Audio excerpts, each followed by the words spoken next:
Beka, bonjour. Bonjour Carlos. Ça fait un moment qu'on se connaît. Yeah. Et je suis quand même fier, je ne sais pas si tu le sais, de faire partir, c'est ça, faire partie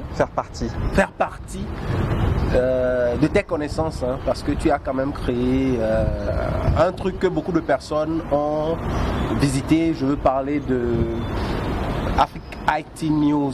Merci. Hein, qui est un blog, un journal en ligne sur les nouvelles technologies. Donc tu publies l'actualité, c'était bien suivi. Et à chaque fois que je rencontrais des gens qui me parlaient de ça, j'ai dit mais moi je connais le propriétaire là. Ouais. On est potes depuis plusieurs années. Et récemment j'ai vu un post sur Facebook où tu disais au revoir, j'avais pas très bien compris. Raconte un peu. Déjà merci pour les gentils mots Carlos. Donc j'ai décidé, ça fait un moment que j'ai décidé d'arrêter. Hein.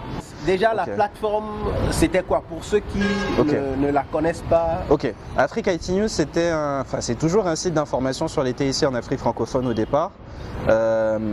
L'idée m'est venue à un moment où j'ai lancé une entreprise, parce qu'Afrique IT News était un produit de l'entreprise qui s'appelle Inaota, toujours donc l'entreprise qui a lancé Afrique IT News, l'entreprise de communication digitale et de services informatiques. Je me suis rendu compte quand j'ai lancé mon entreprise qu'il y avait très peu de plateformes. À l'époque, il n'y en avait quasiment aucune qui parlait de TIC en Afrique francophone de manière professionnelle. Okay. Donc à chaque fois qu'on cherchait des informations sur les TIC en Afrique, on se retrouvait avec des articles sur le Nigeria, le Kenya, l'Afrique du Sud. Et je me suis dit, je savais parce que j'ai passé du temps dans quelques-uns de ces pays, je me suis dit il y a des choses fantastiques qui se font en Afrique francophone. Il faut qu'on en parle. Ouais. Et donc c'est ce que je dis souvent, c'est une espèce de rébellion. C'est venu d'une espèce de rébellion et puis c'est devenu une activité à plein temps à un moment donné. Ce qui est fou, c'est que ça fait 4, 5, 6 mois qu'on n'a rien publié. On est toujours, je pense, parmi les plus visités. On continue à avoir pas mal de trafic. Comme j'ai dit dans le post, il y a eu de super réussites. Il y a eu des succès, vraiment des choses dont j'ai été très fier. Comme on avait un programme à la télévision sur Voice of America, mais en partenariat avec une autre émission. On a rédigé un magazine. On a eu des propositions pour la radio. On a organisé un forum à Paris où tu étais invité d'ailleurs. On a fait venir une quinzaine d'entrepreneurs de différents pays africains qui ont rencontré des investisseurs, ainsi de suite. J'ai travaillé avec plus d'une vingtaine de jeunes. C'était une expérience palpitante. C'était fantastique. C'était extrêmement drainant. Je pourrais en parler un peu plus tout à l'heure. Ça fait partie des raisons pour lesquelles j'ai arrêté. Mais voilà, donc pour moi c'était un projet. Ça a commencé par un projet personnel. Voilà, je vais faire un petit blog et c'est devenu le premier site d'information en TIC en Afrique francophone à un moment donné. Wow. Donc, alors, pourquoi tu arrêtes? Alors, il y a plusieurs raisons. J'aurais peut-être dû les rédiger pour être plus éloquent, mais la première raison, c'est que j'étais pas très bon en fait. Je l'ai dit hier à quelqu'un qui était intéressé. Très bon, quoi. J'étais pas très bon en fait pour Africa IT News. Je m'explique. Au standard local ou peut-être continental, on n'était pas mauvais. Mais je me permets de donner un conseil. Tous les projets que je fais, je ne me suis jamais comparé à des standards locaux. J'ai toujours regardé des standards internationaux. Qu'est-ce qui se fait de meilleur? Qu'est-ce qui se fait de mieux à travers le monde? Et par rapport à ces standards-là, j'étais pas très bon. Okay. La première raison, c'est la formation. C'est que moi, j'ai fait une formation informatique.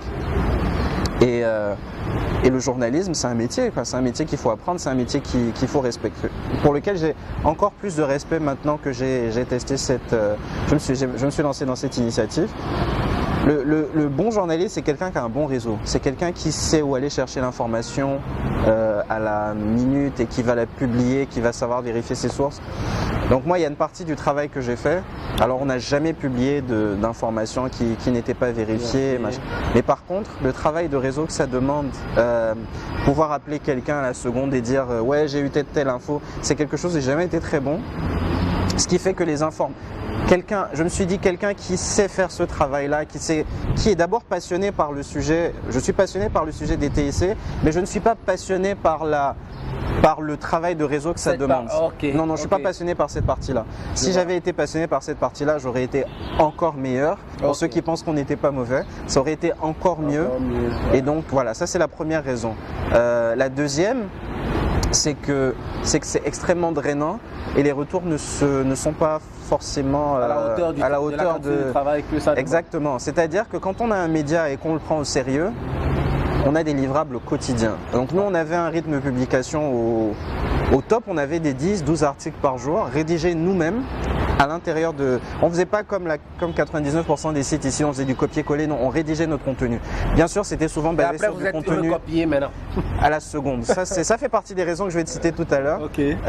Donc on rédigeait au top, on avait 10-12 articles, et parce qu'à un moment donné, la plateforme a été lancée en français et en anglais. On a même pensé à un moment donné une troisième langue, mais en tout cas, on avait Africa IT News et Africa IT News, ça existe toujours. Le site est toujours en ligne, mais bien sûr, la version anglaise est beaucoup moins fournie.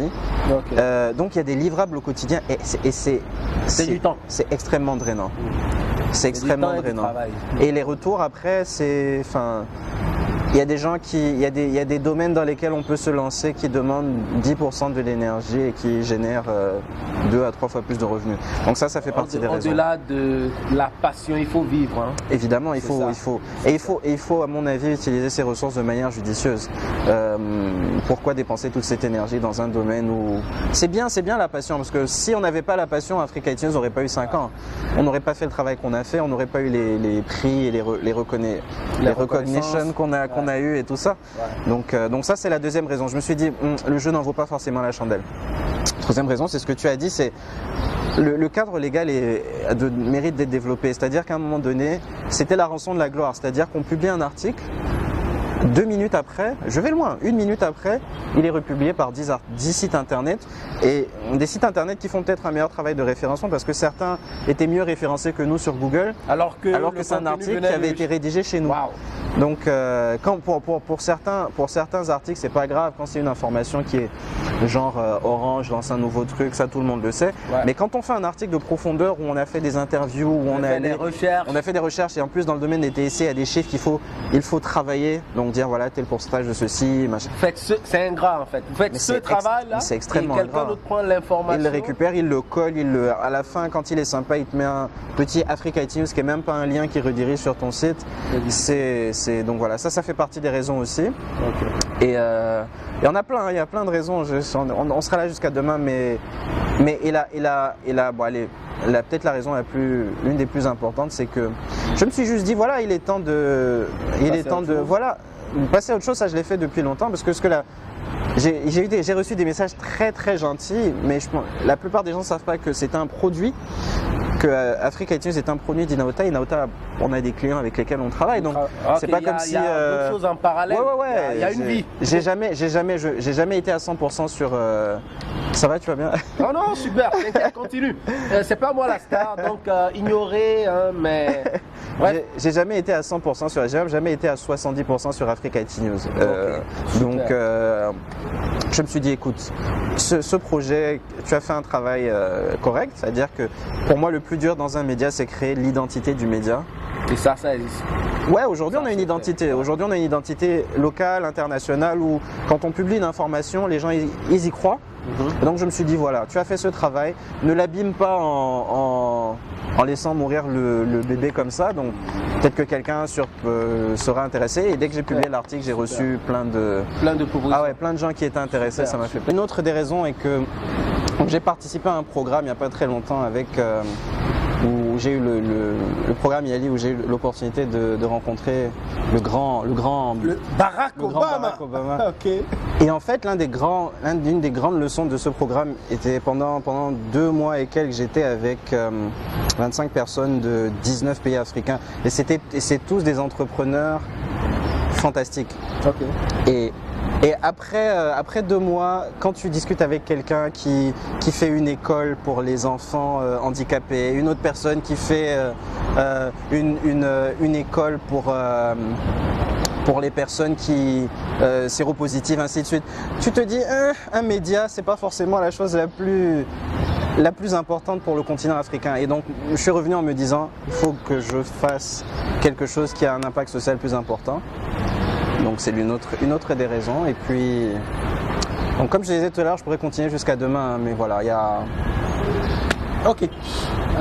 Alors, quels sont les projets qui s'annoncent? Ben là, j'ai dit un peu, je vais me... Lancer dans un business plutôt social Non, business. je dis pas tout. J'aime pas le terme social business. Business c'est business, social c'est social. Il y a une nouvelle tendance qui consiste à utiliser le social pour faire de l'argent. Enfin, je suis dur. Mais éducation. Éducation. Okay. Je dis pas tout, mais éducation, ça va être du lourd. Ok. Bah, on attend de voir. Et qu'est-ce qu'on peut dire d'autre? Merci, on peut dire merci Carlos et ben, moi tes vidéos, le matin, le premier truc que je regarde, est-ce que Carlos a publié une vidéo? Ah oui, il faut que je publie. Tous les matins, il faut publier tous les matins parce que c'est important et puis... On va y travailler, c'est pas évident, je fais les montages moi-même pour le moment et tout. Et on est dans un milieu où c'est difficile d'avoir les bonnes compétences. Ouais. Maintenant, si on les a, faut les garder. Tu sais de quoi je parle, Sad. Merci beaucoup. Merci, man. Restez connectés. Peace out. 3 conseils pour des gens qui veulent se lancer dans les médias en ligne, comme ce que tu as fait. 3 conseils pour eux. Alors le plus important, le premier, donc ne le faites pas. non, plus sérieusement, soyez passionnés. Si vous le faites pour, la... Regarde-les dans les yeux là. Ouais,